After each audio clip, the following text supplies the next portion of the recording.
Amis téléspectateurs, mesdames, messieurs, bonsoir. Ces dernières semaines dans notre pays ont été porteuses de nouvelles macabres caractérisées par des cas de suicide. Si le phénomène a tendance à s'accentuer dans le rang des enseignants, il n'est pas moins présent dans les autres compartiments, dans les autres corporations du pays. Si l'on s'accorde à dire que la vie n'est pas un long fleuve tranquille, les difficultés existentielles suffisent-elles à elles toutes seules à vouloir mettre fin à sa vie?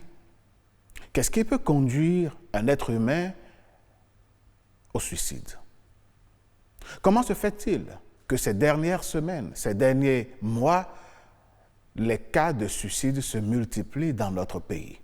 Quelles pourraient être les conséquences de ces actes au plan spirituel sur la communauté et sur le pays?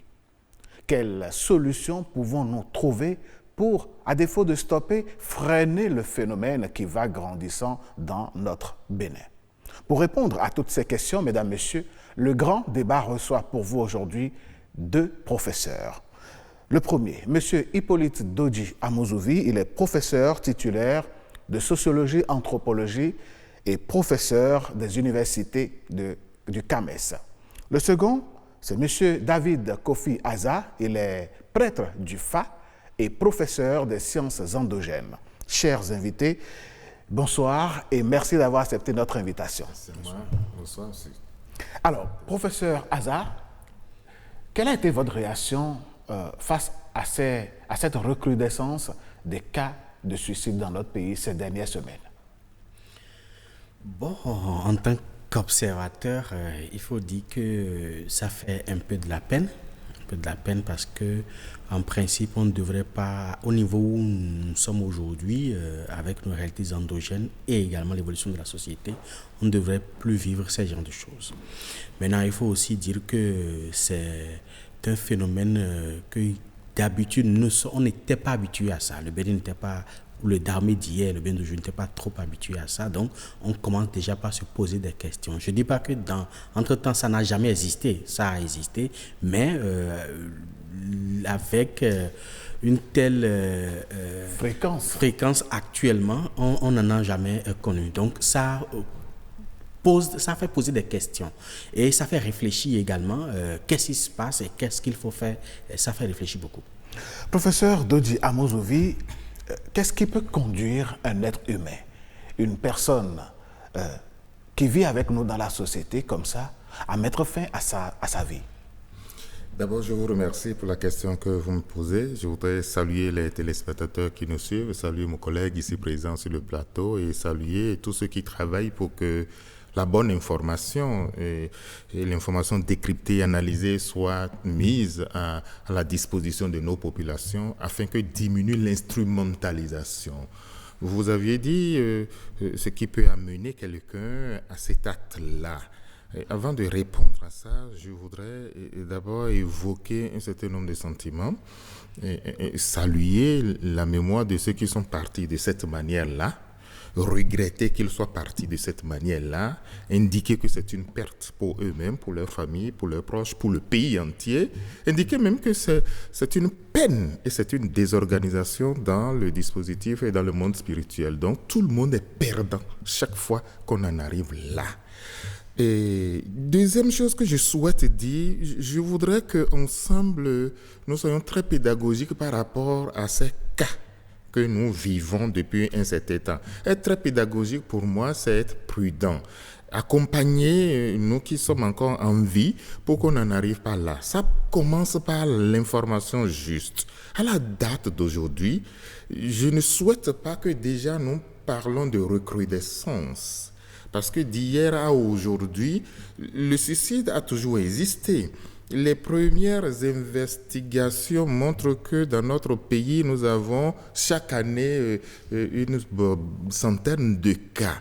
Ce qui se passe aujourd'hui, pour la première information déjà livrée, c'est qu'il y a une médiatisation, une surmédiatisation. Il y a plus d'informations sur les cas de suicide aujourd'hui qu'hier. On n'a pas encore les chiffres, les statistiques pour dire que nous avons une recrudescence, c'est plus important aujourd'hui qu'hier, cette année que l'année dernière, mais la société de tout temps a connu ce genre de choses. Maintenant que les cas qui arrivent, on en parle, les questionnements sont nombreux. Ça suscite, ça interpelle, pourquoi? Et c'est là votre question. Qu'est-ce qui peut amener quelqu'un à franchir le cap, à franchir le Rubicon, à poser cet acte? Beaucoup de choses peuvent arriver, peuvent amener quelqu'un à le faire. Mais quel que soit ce qui amène quelqu'un, et je ne souhaite pas non plus que les proches ou les citoyens, les compatriotes pensent que nous sommes en train de juger sur ce plateau. Loin de là, nous sommes en train de décrypter le phénomène. On ne juge pas. Ceux qui posent l'acte, ils ont des raisons pour le poser. Certains laissent ces raisons et on peut les lire, on peut les décrypter, on peut les analyser. Dans tous les cas, il faut décourager ça, il ne faut pas permettre ça. On ne veut pas juger, bon ou mauvais, mais ce n'est pas bon que ces choses-là se passent. Alors, une déception amoureuse peut conduire quelqu'un à faire ça. Une colère peut conduire quelqu'un à faire ça. Des problèmes de la vie à tous les niveaux du palier peuvent conduire quelqu'un à cet acte-là. L'absence de volonté, c'est-à-dire que cet acte peut être téléguidé de 1000 manières, donc peut amener quelqu'un à faire ça. Finalement, toutes sortes de raisons, ce que l'autre a analysé et a grossi et a trouvé que c'est intenable et que sa solution à lui, la seule qui lui reste, c'est de partir, peut, du point de vue de nous autres qui n'avons pas vécu la situation, nous pouvons estimer que c'est pas encore trop, mais la question de honte, la question de dignité, la question de peur, la question de l'ignorance peut amener quelqu'un à le faire. La question même de lavage de cerveau, j'ai dit ça, parce que si on est en face d'un gourou qui vous hypnotise d'une certaine manière, qui vous parle, qui vous oriente, qui vous dit si vous faites ça, vous allez gagner le paradis, vous allez gagner le ciel. Les suicides collectifs ou même individuels passent par là. Donc, beaucoup de choses peuvent amener quelqu'un à le faire. Mais lorsqu'on finit de dire ça, on doit aussitôt dire que ceux qui vivent sont ceux qui luttent. D'accord. Quel que soit le problème. Je vais revenir à vous tout à l'heure. Professeur David Kofi Aza, dites-moi, comment, en observant autour de nous, on peut se rendre compte, détecter, je dirais même voir en filigrane les signes avant-coureurs d'un candidat au suicide? Selon le phare dit c'est-à-dire que c'est quand on ne pose pas son problème à des gens qu'on va à cet acte-là. Donc, il faut déjà encourager les gens à poser leurs problèmes à des gens qui sont d'une certaine maturité, qui ont un sens de discernement pour pouvoir mieux apprécier leur situation et peut-être même proposer des pistes de solutions. Parce que généralement, on se dit, bon, j'ai tout essayé et rien n'a marché, donc il ne reste que ça. Donc, à partir de là, il faut déjà commencer à observer la personne, si la personne est capable, si la personne a la patience de poser ses problèmes, ses préoccupations à d'autres, si la personne n'est pas à replier sur elle-même. Et également, si la personne n'arrive pas à être sociable, parce qu'il y a des gens qui ne supportent pas d'autres, ils préfèrent rester dans leur coin, ça peut conduire au suicide. On doit être en contact avec des gens, parce que ce que vous vivez, d'autres à côté, peut-être vivent pire que ça. Mais vous ne le savez pas parce que vous n'êtes pas au courant de ça. Mais vous pensez que vous avez déjà tout vécu et que vous êtes déjà au sommet. Donc, il faut discuter surtout avec ceux-là. Ceux qui ont l'habitude de se replier sur eux-mêmes, il faut discuter avec eux. Ça leur permettra peut-être de se vider. D'autres ont juste besoin de se vider à quelqu'un et puis ressentir un certain soulagement. Mais quand il n'y a personne, ça pose un problème. Et aussi, il y a des situations peut-être socio-économiques ou professionnelles complètement désespérées. Et certains pensent que bon, c'est la fin du monde parce que il n'y a pas de boulot, il n'y a pas d'argent, il n'y a pas ci, il n'y a pas ça. Généralement, il faut, vous avez un rôle à jouer dans ça. Il faut que les médias conscientisent davantage. Ce n'est pas parce que nous n'avons pas tout ce que nous voulons dans la vie que la vie ne vaut plus la peine d'être vécue. Il faut continuer par vivre. Et la réalité que nous vivons aujourd'hui en Afrique et surtout au Bénin, c'est qu'on a tendance à croire que quand on est dans la vie, on doit avoir tout facilement. On doit tout avoir, tout ce qu'on veut. Et il y a aussi l'éducation qui compte. Parce que certaines personnes, si dès leur enfance, dès leur bas âge, sont habituées à une certaine opulence, à une certaine aisance, et à un moment donné de leur vie, ils sont confrontés aux réalités existentielles, ils n'ont pas d'autre choix que d'aller vers là. Donc, il y a un travail de fond qu'il faudra faire pour les conscientiser davantage. Donc, il suffit d'observer des gens, mais également ceux qui vivent dans des situations désespérées, à défaut d'avoir quelqu'un à côté. En parler peut-être, il y a d'autres même qui en parlent dans les médias et on met ça peut-être sur les antennes et les gens leur donnent des conseils. Donc je pense qu'il faut parler, mais il faut observer des gens qui s'isolent davantage et il faut également peut-être aller vers eux et discuter avec eux pour qu'ils se vident au fait. D'accord. Alors, professeur Dodji Amozovi, dans un monde où le credo semble être de plus en plus chacun pour soi, Dieu pour tous, où la société s'individualise. Pensez-vous qu'il y a encore l'art de l'écoute de l'autre dont parle le professeur David Kofi Aza pour que les uns puissent s'ouvrir aux autres? Merci pour la question. L'art de l'écoute, nos sociétés se transforment, nos sociétés évoluent, nos sociétés s'ouvrent à des valeurs. Ces valeurs d'individualisme, ces valeurs de se recroqueviller sur soi-même, ne sont pas au départ les nôtres. Aujourd'hui, nous pouvons même nous approprier ces valeurs. Ça justifie que l'ouverture de nos sociétés à d'autres sociétés qui avaient ces valeurs-là crée ces nouvelles valeurs chez nous. Si cet art-là existe, oui, le jour où ça va disparaître, nous allons perdre l'humanité, puisqu'un homme seul, l'individu isolé n'existe pas. Ça n'existe que dans des hypothèses de travail. Quand on est homme, l'humanité signifie les relations sociales, les interactions. Le jour où il n'y aura plus cela, nous allons nous déshumaniser. Et ça a commencé un peu avec les tablettes, les réseaux sociaux, où on se suffit avec WhatsApp, on se suffit avec Facebook, on ne va plus vers l'autre. Deuxième chose, la vie trépidante que nous menons, la nécessité d'amasser un trésor pour soi-même et pour ses enfants, les problèmes existentiels font qu'on a de moins en moins la solidarité organique, la solidarité qui prend en compte l'autre, qui va vers l'autre. On a de moins en moins de temps pour l'autre. Mais tant qu'on n'a pas de temps pour l'autre, on n'a pas de temps pour soi-même. On ne vit pas dans la société. On ne crée pas le filet social. Donc, si on a l'impression que c'est en train de disparaître, il faut tout faire si nous voulons garder la valeur humaine, la valeur d'humanité, la valeur humaniste qui est celle qui fonde notre présence dans la société. Nous devons tout faire pour maintenir cela.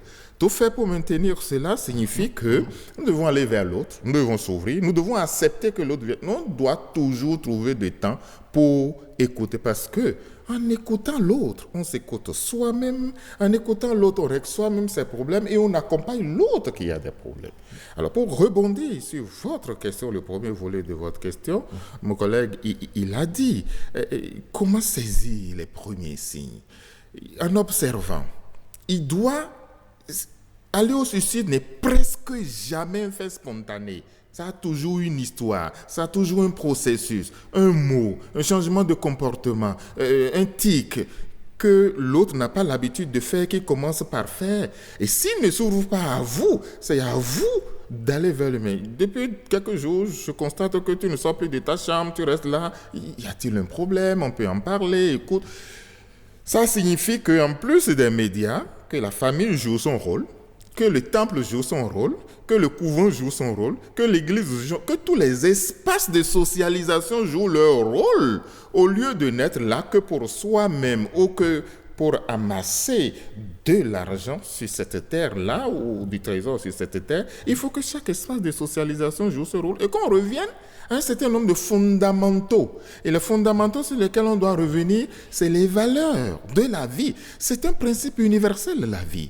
Lorsque nous allons nous éduquer nous-mêmes à comprendre que la vie ne nous appartient pas, que la vie nous a été remis un peu en location, en gage, que nous ne sommes pas propriétaires de notre vie, nous comprendrons que quand nous nous ôtons la vie, nous blessons tout le monde.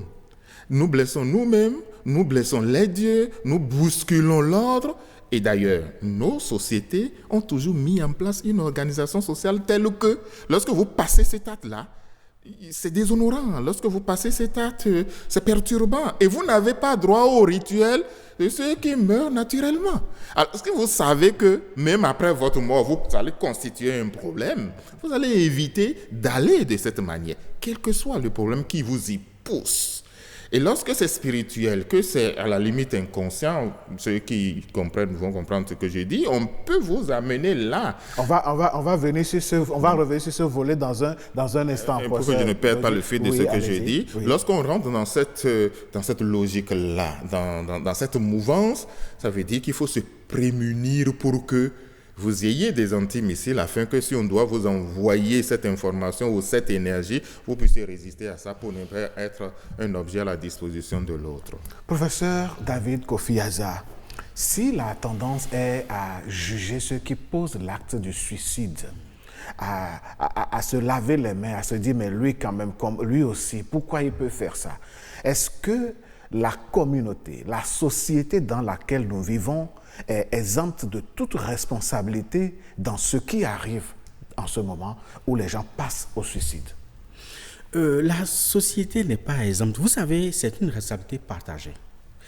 Et notre société était tellement organisée que celui qui pose une fois cet acte-là, aux yeux des vivants, on décourage les vivants qui y aspirent éventuellement parce qu'il ne reçoit aucun honneur. Il ne reçoit aucun rite. On le met quelque part et puis il ne rentre même pas dans les siens de l'autre côté. Il n'a même pas droit à la canonisation. Il n'a droit à rien du tout. C'est une manière déjà de dissuader ceux qui sont vivants de ne pas y penser. Donc c'est une responsabilité partagée. Mais aujourd'hui, ces rituels-là ne se font plus. Et il n'y a pas que ça. Il y a un certain nombre de morts que nos sociétés ont complètement écarté des rituels funèbres qu'on devrait normalement faire. Donc, il y a ça là aussi, puisqu'on ne fait plus, les gens n'ont plus conscience de ce que si je pars de cette façon-là, non seulement je ne serai pas reçu de l'autre côté, mais également pour les vivants, je serai déshonoré parce que je ne vais recevoir aucun rituel funèbre. Il y a ça. Mais en dehors de ça, il y a également le fait que la société d'aujourd'hui s'isole de plus en plus de nos réalités endogènes. On a tellement importé les choses que tout se fait selon la valeur ou les valeurs qui ne sont pas les nôtres. Donc, c'est une responsabilité partagée. Il y a forcément celui qui n'a rien dit et qui pose cet acte. Il y a également la société qui l'entoure, qui devrait jouer un grand rôle. Mais malheureusement, ce n'est plus le cas partout.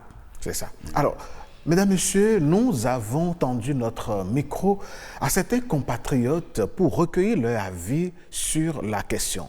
Heureuse Danodé nous livre ici leur impression. Pour ceux qui se donnent la mort, ils pensent que c'est la solution, mais est-ce que c'est réellement une solution? Quand tu ne veux pas la honte et tu te donnes la mort, mais c'est une honte. Quand tu ne veux pas que des ennemis mettent la main sur toi et toi-même tu te donnes la mort, c'est vraiment mauvais. Et ce que nous devons aussi savoir, c'est que quand on se donne cette mort, la fin, c'est que on va devant le jugement de Dieu. Ce phénomène est proscrit par les Saintes Écritures.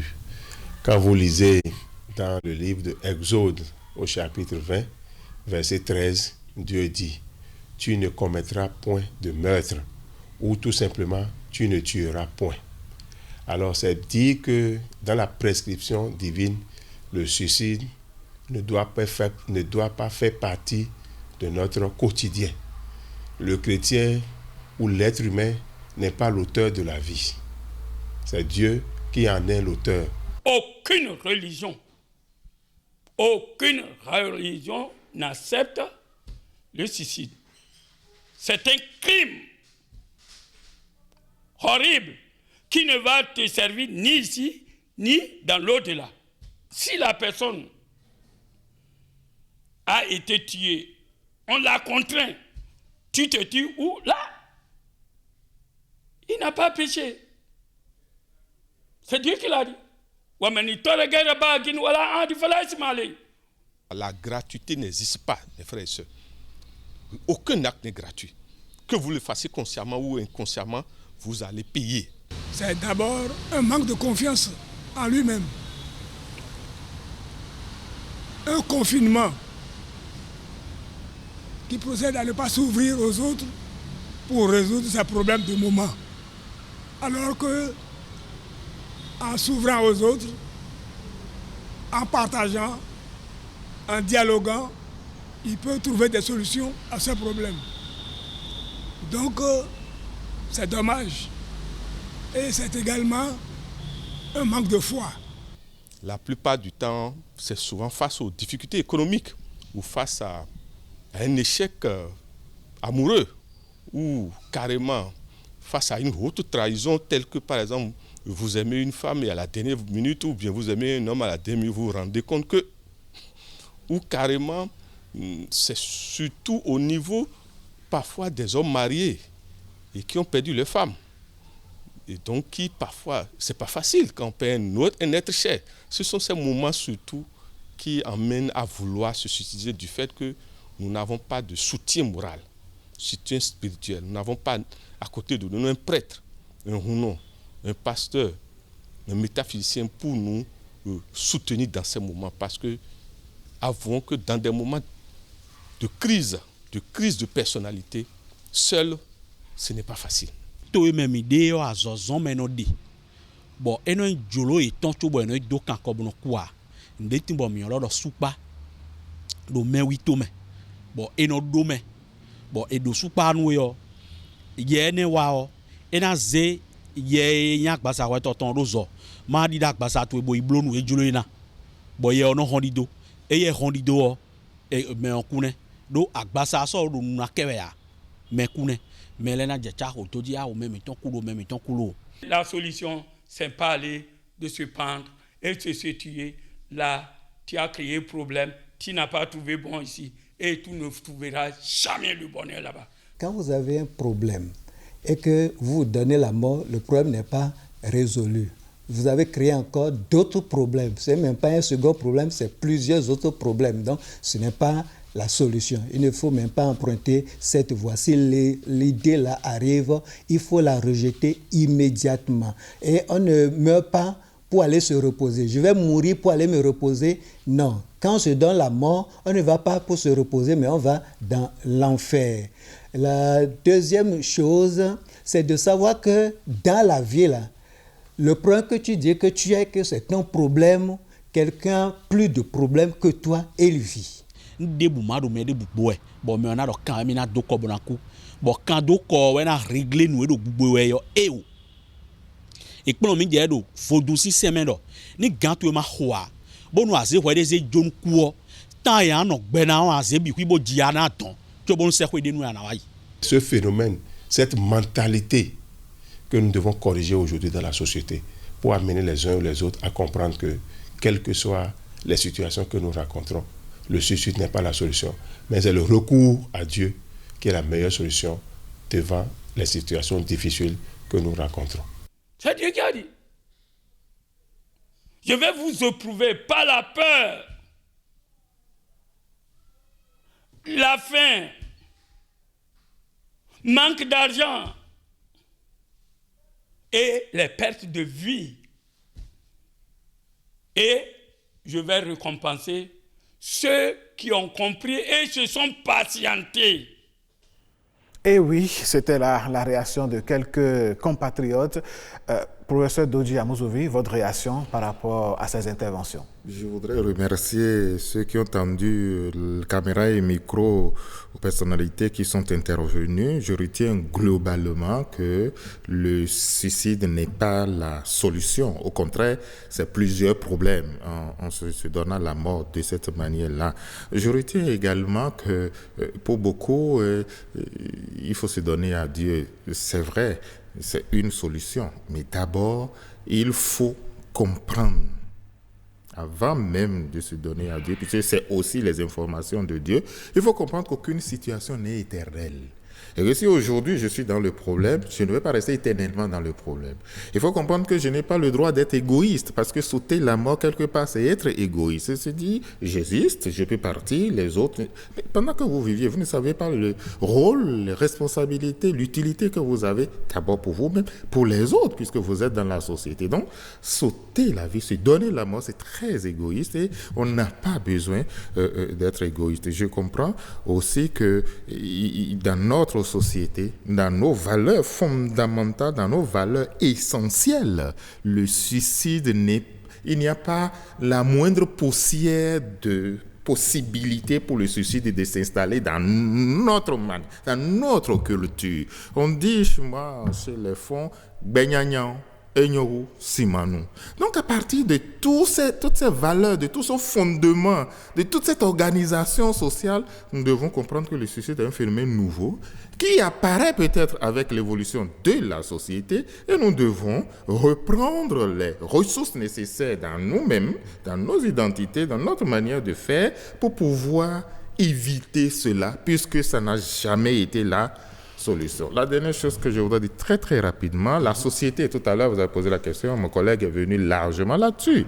Oui, la société n'est pas exemple puisque l'individu n'existe pas en dehors de la société n'existe pas en dehors de l'individu. Donc chaque fois que ces drames-là arrivent, autant la société que l'individu, nous sommes tous responsables. J'ai jamais tendance à suggérer que les juristes puissent nous conceptualiser la non-assistance à personne en danger. Non-assistance consciente ou inconsciente, chaque fois que dans mon entourage, quelqu'un y parvient, qu'est-ce que j'ai fait ou je n'ai pas suffisamment fait pour qu'il le fasse?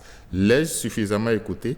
L'ai-je suffisamment suivi? L'ai-je suffisamment observé? Donc, nous qui sommes encore vivants... Si votre rétorque que sa vie lui appartient et que vous n'avez rien à y voir, qu'est-ce que vous allez faire? Vous lui expliquez que c'est faux. Vous lui expliquez qu'il n'est pas humain. Il n'est pas seul. Sa vie ne lui appartient pas. Nous sommes co-responsables. Ma vie ne m'appartient pas. Je suis sur ce plateau, je suis en train d'échanger avec lui. Si je n'étais pas là, nous n'allons pas échanger. Non, c'est utile. L'autre m'est utile. Je ne suis moi-même que par l'autre. Alors, si lui, il part avec qui je discute. Même mon pire adversaire, il faut qu'il soit là pour que moi, je me frotte à lui pour pouvoir avancer.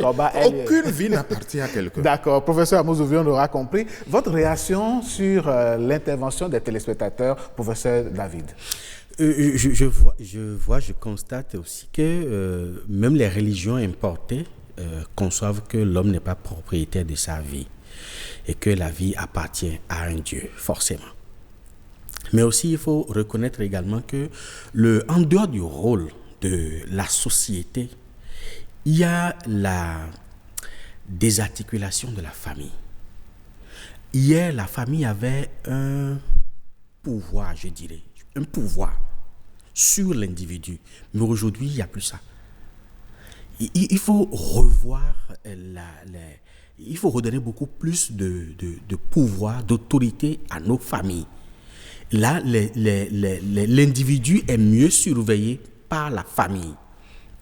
Et aussi, nos communautés religieuses. Il faut également, parce que même un athée appartient à une communauté. Tout à fait. Parce que le fait de ne pas croire, c'est aussi une croyance. C'est ça.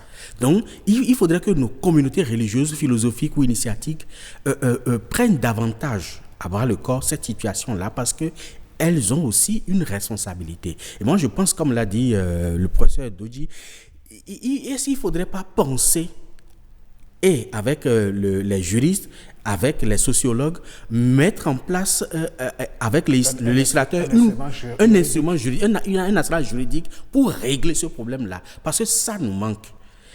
À côté, on vit avec des gens, peut-être le voisin ne l'a pas vu le matin jusqu'à 10h, alors qu'on a l'habitude de le voir tôt le matin. Personne ne va toquer à sa porte pour savoir ce qui se passe. Et ce n'est qu'après qu'on découvre rien. Ça. Oui. Donc, il faudrait penser légiférer sur ce fait de société-là. Il faut réfléchir comment faire pour que la famille ait plus d'autorité et que l'entourage ait plus d'autorité et que la communauté ait plus d'autorité sur les individus.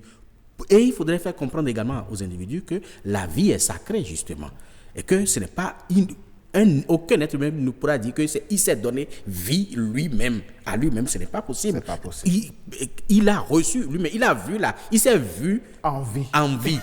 Comment ça s'est passé lui-même, il ne sait pas. Ouais. Donc, il faudrait qu'on comprenne que réellement, on croit être propriétaire, mais on n'en est pas un. Mais il faudrait également aller au-delà pour faire comprendre à nos gens. Généralement, on pense qu'on ne met qu'une seule fois et qu'après la mort, c'est fini. Il n'y a plus rien. Ce n'est pas vrai. Après la mort, il y a des choses. Justement, ça me permet de vous poser la question, professeur David Kofi Aza, de savoir, sur le plan spirituel, est-ce que vous soupçonnez l'existence d'entités qui pourraient amener les gens à passer à l'acte de suicide indépendamment de leur volonté? Non, il n'y a pas d'entité qui amène les gens à aller de ce côté. À moins que la personne ne peut pas être téléguidée pour utiliser à moins que ça soit, oui, c'est ça, je dis, à moins que ça soit provoqué. On peut provoquer quelqu'un. Quelle pourrait être la différence entre l'entité et le téléguidage? Les vaudous ne font pas ça. Les vaudous ne font pas ça. Mais l'individu qui dispose d'un certain nombre de connaissances occultes peut pousser l'autre à se suicider facilement. Et ça ne coûte rien du tout. En dehors de ça, il y a les esprits désincarnés de cette façon-là qui peuvent également pousser d'autres individus dans les mêmes situations que à le faire. Parce que quand ces situations-là, quand ça se passe dans nos communautés, il y a des rituels qu'on fait pour que plus jamais cela ne se fasse. Cela ne se répète. Il y a ça, par exemple, par exemple une femme qui décède en couche, il y a des rituels qu'on fait pour que plus jamais... spécifiques. Pour que plus jamais cela ne se passe encore à nouveau. Il y a les accidents de circulation, par exemple. Quand quelqu'un décède dans un accident de circulation et dans des goussous, il y a un rituel qu'on doit faire pour que cela ne se répète pas. Mais quand ça ne n'est pas fait, l'individu qui s'est suicidé, dans sa communauté, il devient un danger pour la communauté.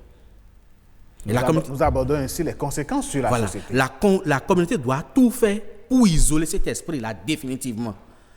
Si ce n'est pas fait, il va commencer par passer chez les vivants et voir quelqu'un qui vit la même situation que lui.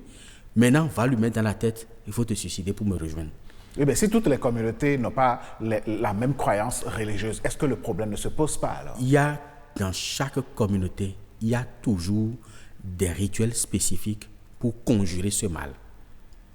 Toujours, toutes les peuplades ont développé ça. Même au niveau des religions importées, je sais au moins pour le judaïsme, ils ont développé beaucoup de rituels qui font avec des poulets pour conjurer cette pratique-là. Donc, il faut forcément le faire. Ne pas le faire, l'individu devient un danger puisque quand quelqu'un décède de cette façon-là, il est isolé de l'égrégore familial parce que la famille ne le reconnaît pas. On ne veut pas le mettre dans les défunts pour qu'il continue à l'intérieur. Donc, on l'isole. Et ceux-là, quand vous allez au niveau de la carte des ancêtres, quand on dit à Saint-Roch, quand on donne à manger aux gens à l'intérieur, ceux qui sont honorés à l'intérieur, à ceux-là qui sont décédés par suicide. Par suicide, on leur donne à manger au bord, à côté de la case. On a à Yamé. On jette par terre là pour eux. Ça veut dire qu'ils n'ont droit à rien en quelque sorte. Donc, ils constituent un égrégore eux aussi. Et ils commencent par attirer des gens. Ils cherchent des compagnons. Ils cherchent des compagnons. Donc ils vont provoquer, ils vont tourmenter les esprits faibles qui sont dans des difficultés à aller encore également là. Donc il faudrait qu'on pense à régler le problème dans le fond et dans la forme. Merci beaucoup, professeur Dodji Amozovi. Je suis à vous. Dites-moi, de façon physique, sur l'aspect manifeste de la chose, quelles pourraient être les conséquences de ces cas de suicide sur la communauté? Les conséquences sont nombreuses et dévastatrices. Les conséquences ne sont que négatives, ne sont que vilaines. Je vais en venir. Avant d'en venir aux conséquences et aux implications sur celui qui passe à l'acte, sur son entourage, sur sa communauté, sur son obédience religieuse et même sur le pays et sur le développement, je voudrais ajouter que avant même, une fois que vous passez à cet acte, non seulement vous, comme mon collègue vient de le dire sur ce plateau, mais également les dieux. À partir du moment où vous êtes né sous un signe, il y a une entité qui vous gouverne, il y a un ensemble de dieux qui vous accompagnent, qui vous surveillent. Si vous vous ôtez la vie, vous perturbez l'ordre établi. Et il faut nécessairement que par ces rituels, non seulement l'ordre établi, l'ordre est perturbé, soit rétabli, que les entités qui gouvernent votre famille, vous-même sur cette terre, soient calmées pour que vous ayez la paix. Sinon, pour toujours, le processus peut continuer, pour toujours les perturbations. C'est ce que les autres appelleraient l'enfer. Bon, ils appelleront ça comme ils veulent, mais c'est tellement bien réglé que lorsque vous passez à cet acte-là, les conséquences sont énormes. Nous avons évoqué la question de la famille, un peu comme la question de tous les espaces de socialisation. Oui. On est en premier lieu parce qu'il faut transmettre les valeurs qui nous empêcheraient de passer à cet acte-là. Mais aujourd'hui, on demande de renforcer la famille. C'est vrai, mais c'est quoi la famille aujourd'hui ? Qui est la famille? Qui fonde la famille? Il faut déjà refonder la famille pour qu'on n'ait pas de famille éclatée aux quatre coins de Cotonou où le papa ne connaît plus l'homme. Hier, par le passé, lorsque le père de famille oblige tous les enfants à venir manger, s'il constate l'absence ou le retard de « Ah, est-elle? Cherchez-le-moi, où est-il ?» S'il constate que tel est timide, qu'il ne mange pas, on lui pose la question. Mais aujourd'hui, est-ce qu'il y a encore ça? Est-ce que le père est suffisamment attentif à ces écarts-là pour pouvoir très tôt déceler certaines... C'est aussi le rôle de la famille, le rôle de nos églises, le rôle de nos espaces religieux. C'est aussi ça. Que font aujourd'hui la plupart des responsables religieux? On ne s'occupe pas de ceux qui ont des problèmes et qui n'ont pas les moyens.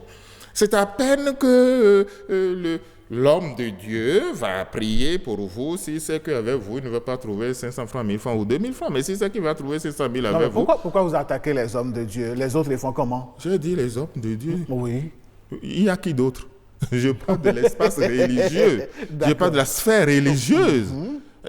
Non, ne me faites pas dire ce que je ne veux pas dire. Maintenant, c'est le fait que vous êtes riche. Oui. J'ai étudié, ma thèse porte sur le marché de la religion. Vous n'allez même pas le lui dire avant qu'il ne vous appelle 5 fois, qu'il prie pour vous, etc. Cette ségrégation, les fidèles voient ça. Je dis les fidèles, ils voient ceux qui croient et qui sont avec vous, ils voient ça. Donc, lorsque vous insérez par votre comportement, par votre manière de faire ces genres de division, vous n'accompagnez pas le fidèle qui a un souci à s'ouvrir à vous. Vous ne l'accompagnez même pas à aller vers Dieu, puisqu'on dit qu'il faut revenir à Dieu. L'une des solutions, l'une des pistes est à ce niveau. Maintenant, revenons aux conséquences. La première conséquence, c'est vous qui êtes parti. En partant, vous avez laissé des problèmes. Si vous n'avez pas... Alors que vous estimiez résoudre un problème, vous ne réglez aucun problème ni ici ni ailleurs. Déjà, si vous avez des enfants, on n'en parle pas. Si vous n'en aviez pas, si vous avez une femme ou un mari, des copains ou des copines, n'importe comment un homme seul n'existe pas. Donc vous avez toujours quelqu'un quelque part. Ce réseau social-là dans lequel vous êtes, vous perturbez ça. Votre utilité, vous la rompez. Vous ne faites pas, qui va le faire à votre place? Vous créez de la suspicion sur tous ceux qui sont autour de vous. Qu'est-ce qu'il a fait pour que son ami fasse ça? Qu'est-ce qu'il lui a dit pour qu'il fasse ça? Et la société commence par regarder... se poser des questions. L'immédiat. Ensuite, c'est la famille. Ensuite, c'est le clan. Ensuite, c'est la collectivité, c'est la communauté. C'est tous les espaces que vous parcourez. Maintenant, ce que vous auriez dû faire pour que votre famille aille, la mission qu'on vous a assignée pour que vous veniez sur terre, en abandonnant le cours de la vie, qui va l'assurer? Le travail pour le développement, qui va le faire? La perturbation de l'autre, parce que c'est l'invisible qui gouverne le visible. Ça se passe là-bas avant que ça ne se passe ici. Lorsque vous décidez ici de partir comme ça, et tout ce qu'on attend de vous, simplement parce que vous êtes dans une condition extrêmement difficile, selon vous, et que vous êtes parti. Donc, quand je regarde l'échelle des conséquences, je n'en vois pas une seule qui soit utile. Je n'en vois pas une seule qui soit défendable. Je n'en vois pas une seule. C'est une catastrophe, c'est un désastre que de se suicider. D'accord. Malheureusement, on est parti, on n'est plus avec nous pour l'apprécier, mais de l'autre côté, on n'a pas la paix. On l'apprécie et on regrette. Quelqu'un dira que personne n'est jamais allé de l'autre côté et est revenu pour faire le point, pour qu'on sache. Aujourd'hui, alors, professeur, oui. c'est ça. Aujourd'hui, on sait. Oui. On n'est pas allé là-bas, on n'est pas revenu. Mais ceux qui maîtrisent que- les principes de la vie, les lois de la vie, de ce cosmos, savent de Mais quoi toujours on est-il parle. que se suicider n'est pas une bonne chose, qu'on le veuille ou pas. Alors, professeur David Kofi Aza, selon vous, vous qui êtes prêtre du Fa, vous êtes, je dirais, un acteur principal, ou bien l'un des acteurs principaux de nos couvents, qu'est-ce que vous pouvez envisager comme solution pour que le suicide cesse? La première des choses, c'est qu'il faut déjà rétablir l'ordre perturbé par ceux qui sont déjà partis. Ça, c'est le premier aspect sur le plan invisible. Il faut régler ça. Maintenant, sur le plan visible, il faudrait déjà qu'une sensibilisation se fasse au niveau de nos différentes communautés, au niveau de nos couvents, pour reconscientiser davantage. Professeur Kofi Aza, Oui, le gars, il n'a pas à manger. oui, Il a perdu son travail. oui, Il a perdu sa femme. Oui. Il a des dettes au cou. oui, Il est malade. Oui. Sa famille est malade. Oui. Il n'a pas les moyens de se soigner. oui. Ça, c'est la réalité concrète. Dans ces conditions, quelle solution pour lui? Il n'a pas été le premier et il ne sera pas le dernier. C'est même une hypothèse. Vous Oui, ne je suis- trouverez pas quelqu'un qui soit dans la situation que vous venez de décrire. Je suis d'accord. Mieux. Mais, par exemple, quand nous revenons sur les cas tangibles, on a vu sur les réseaux sociaux quelqu'un qui a laissé une lettre dans laquelle l'information serait « je dois 30 000 à quelqu'un », au-delà des autres raisons. C'est peut-être banal, mais c'est ça aussi sa réalité peut-être. Comment faire? Je vous dis, il n'est pas le premier et il ne sera pas le dernier. Ça là, on a toujours vécu ça et on va encore vivre ça. D'autres vivent pire que ça. Le problème, c'est qu'il faut prendre conscience. La seule chose qui est éternelle là, c'est l'Éternel lui-même. Le reste là, c'est des situations passagères que nous vivons. Et on est obligé de vivre ça. Et même refuser de vivre ça permet de continuer par vivre ça pendant longtemps encore. Il faut donc l'accepter, l'affronter. Et l'affronter justement. Maintenant, de l'autre côté, il faut une restructuration de notre communauté, de nos différentes communautés. Je vous donne un exemple. Oui. Dans la tradition, quand vous avez, même le vaudou, non, par exemple, le chef du couvent a une difficulté, même une difficulté financière, il va courir pour aller chercher les savons de chance, les ceci, les cela pour utiliser, pour en avoir.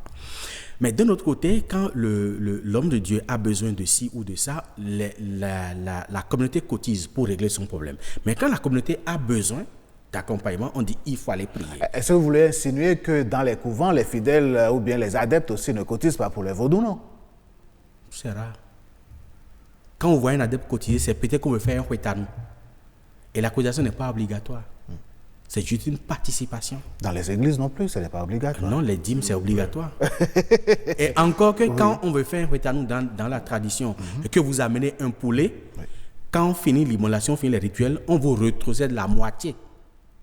Quand vous payez les dîmes, là, vous reprenez la moitié? Non. Déjà, c'est un aspect de socialisation. Maintenant, il faudrait qu'on organise davantage nos communautés. Il faudrait qu'on encourage des groupements d'intérêt économique dans les communautés. Si nous sommes 3, 4, 5 dans la même communauté et que nous avons peut-être les mêmes cursus ou les mêmes formations, on peut se mettre ensemble. On se met ensemble. On se met ensemble. Moi, je n'ai pas les moyens, l'autre n'a pas les moyens, l'autre n'a pas les moyens. Encore que le vivre ensemble et entreprendre et réussir ensemble au Bénin, c'est un autre débat. C'est un problème d'éducation. Mais lorsque vous semblez attaquer les communautés, les autres communautés religieuses que vous appelez... n'attaque pas, je constate un fait. Oui, attendez. Que vous qualifiez de religion importée. Ces religions, par exemple, je ne veux pas donner de nom, mais elles créent peut-être des centres de santé, des universités, des écoles pour la communauté. C'est aussi une forme de socialisation qui fait qu'ils rassemblent les autres. Ils ne sont pas des philanthropes. Il ne faut pas oublier ça. Et ils ont les moyens. Ils ont réussi. Il y a combien d'écoles confessionnelles traditionnelles au Bénin? Il n'y en a pas beaucoup. Il y a quelques initiatives qui peinent à prendre. D'accord. On ne fera pas ce débat-là ici. Professeur Dodji Amouzovi, aujourd'hui, quelle solution peut-on envisager de façon pratique pour stopper ou freiner donc, Première chose, solution structurante, existentielle. Il faut redonner à l'homme béninois son plumage. L'oiseau ne grandit que dans le plumage. Lorsqu'on le déstructure, lorsqu'on vient superposer sur le béninois des valeurs qui ne sont pas siennes, que ces valeurs soient religieuses, qu'elles soient politiques, qu'elles soient économiques, qu'elles soient culturelles, qu'elles soient technologiques et tout, sans que lui-même n'ait pas la base d'exister et d'être autoréférent, donc d'être sain avant de pouvoir commencer par prendre de nouvelles valeurs, il rentre dans une sorte de métamorphose qui ouvre la voie à ce genre de suicide. comment travailler alors sur son mental pour qu'il soit solide? Travaillera sur son mental en lui indiquant sa voie. À partir du moment où il est assis dans sa voie, dans ses réalités profondes, il peut maintenant s'ouvrir à d'autres réalités. Tant qu'on ne fera pas ça, on va rentrer dans un métissage qui va le fragiliser, va permettre qu'il puisse aller vers là. Parce qu'aujourd'hui, quelle est la valeur boussole du béninois? Mais que vous le veuillez ou pas, le métissage est là et depuis des décennies. C'est pour ça que je dis qu'il faut travailler pour que la valeur boussole prenne le pas sur le métissage. On peut encore le faire dans tous les espaces, à l'école, dans le couvent, ou bien à l'église. On peut très bien dire, voilà ce que tu es à l'origine. Tiens en compte, voilà ce que nous te proposons de l'autre côté de la mer. Ajoute-le sur ce que tu es. Il sera beaucoup plus, entre griffes, normal, plus équilibré, plus structuré, et il n'existera pas de faiblesse pour que rentre par la fenêtre cette dérive ou cette envie de se suicider. Première chose. Deuxième chose, nous avions parlé tout à l'heure de l'écoute, mais c'est une valeur fondamentalement de chez nous. C'est une valeur fondamentale de chez nous. Savoir écouter l'autre. Savoir écouter, exister pour l'autre dans nos sociétés de tout temps. On ne dit pas, ça là c'est l'enfant de qui? On dit, ça là, il vient d'où?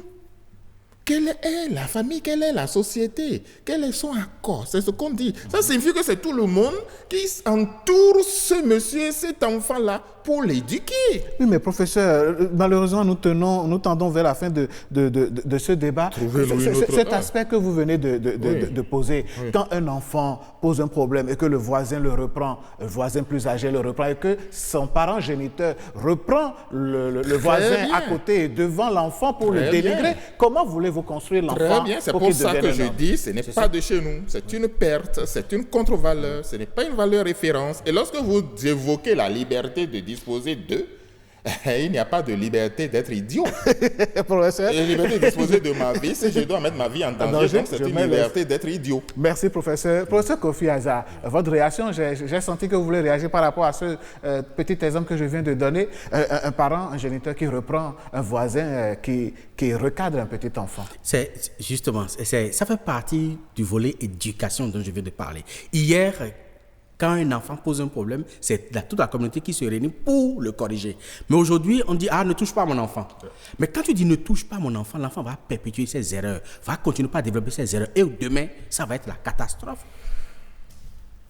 Donc aujourd'hui, il faudrait forcément qu'on revoie ça. Mais il faut aussi dire que nous allons dans la constitution de la famille sans une éducation de base. C'est-à-dire qu'on s'est vu, on s'aime, on se met ensemble, il n'y a pas d'espérance d'un côté, il n'y a pas d'espérance de l'autre côté. Peut-être les parents veulent s'impliquer, on dit non, que les parents ne s'impliquent pas, et on fuit même les parents. Et au bout du rouleau, quelle éducation vous avez et quelle éducation vous allez maintenant transposer à cet enfant-là que vous allez faire par la suite. Donc il y a ce problème. Mais c'est parce qu'aujourd'hui, notre société devient de plus en plus suiviste. On copie. Notre société s'occidentalise. Voilà, on copie ce qui vient de là-bas. Et c'est facile. Moi, je n'ai jamais tutoyé mon père jusqu'à sa mort. Et c'est parce que le roi m'a pris pour faire quelque chose, le roi d'accord m'a pris pour faire quelque chose, que je le salue, sinon jusqu'à ce qu'il soit consacré dans non. Je me suis toujours mis à genoux pour saluer mon papa. Mais on va te dire que c'est de l'esclavagisme. D'accord. Allez, donc, il faudrait qu'on revoie le poids de la famille. De la famille sur l'individu. D'accord. On va en profiter pour rester avec vous pour recueillir votre mot de fin, professeur David Kofi Aza. Le temps est déjà parti.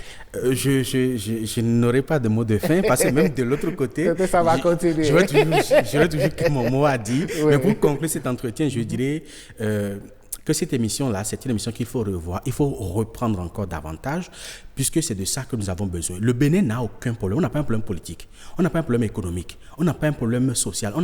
Nous avons un problème d'éducation. Il faut qu'on revoie l'éducation. Parce que de plus en plus, le professeur là, nous avons de plus en plus des ministères de l'enseignement. On n'a plus de ministère d'éducation. L'éducation, c'est ce qui nous manque. C'est différent de l'enseignement. Tout à fait. Bon, et bon, faut nous émanciper. D'accord. Il faut qu'on revienne sur ça. Vous m'avez à parler fort. Allez, au point j'ai dit, allez, les téléspectateurs comprendront. Professeur Dodi Amozovi, le temps est passé si vite. Pour conclure cette émission, que diriez-vous? Je dirais la solution première à ces cas de suicide, c'est que toute la société, à commencer par les institutions qui sont en charge de ça, mais toute la société travaille à mettre en place des valeurs boussoles, des valeurs références. Et nos valeurs références, nous les connaissons. Nos valeurs boussoles, nous les connaissons. Une fois que nous aurons ces valeurs, nous pouvons aller à Dieu, nous pouvons aller à X, nous pouvons aller à Y. Nous allons être nous-mêmes entiers, forts, mentalement équilibrés pour lutter. N'oubliez pas, ceux qui vivent sont ceux qui luttent. Et quand vous vous donnez la mort, vous refusez de lutter. Professeur Dodi Amozovi, et oui, c'est qu'en 2 minutes n'auront pas suffi pour faire tout le tour, en profondeur surtout, de ce thème, mesdames, messieurs, mais c'était là déjà notre contribution donc pour sensibiliser. Retenez ceci, Dieu le Créateur, peu importe le nom que vous lui donnez, a un plan pour vous. Peu importe la vallée dans laquelle vous vous trouvez aujourd'hui, votre tour de gloire arrive. Et si vous vous suicidez, de toutes les façons, vous ne serez pas là pour constater, et les autres auront tout simplement à avancer. Mesdames, Messieurs, cette émission n'a pas la prétention d'avoir donné de leçons à qui que ce soit. Nous avons apporté notre petite contribution pour que, autour de nous, nous sachions désormais observer, que nous sachions désormais porter secours et que ces cas de suicide diminuent dans notre pays. Bonsoir chez vous.